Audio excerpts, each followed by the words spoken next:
En Afrique du Sud, le discours du président Jacob Zuma, prononcé à l'occasion des résultats de la municipale, a été perturbé par 4 jeunes femmes.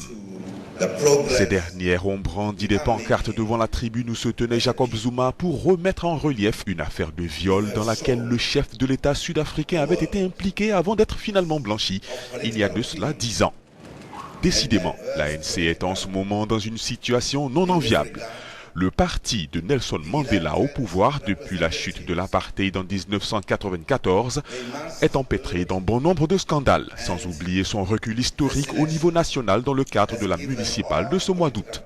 L'ANC a perdu sa majorité dans des villes symboliques comme la capitale Pretoria. Pour revenir à la perturbation du discours de Zuma, le service protocolaire du président sud-africain s'est tout de suite vu dépassé par cette incursion plutôt inattendue, cherchant du coup l'attitude à tenir face à ces femmes déterminées.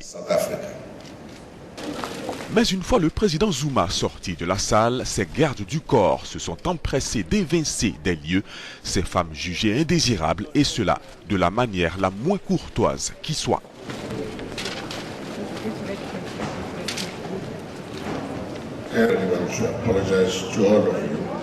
Les excuses du maître de cérémonie n'ont bien sûr pas permis d'effacer l'incident, d'autant que les reporters présents sur les lieux n'ont pas été autorisés à rejoindre les femmes expulsées pour en savoir plus sur leur action.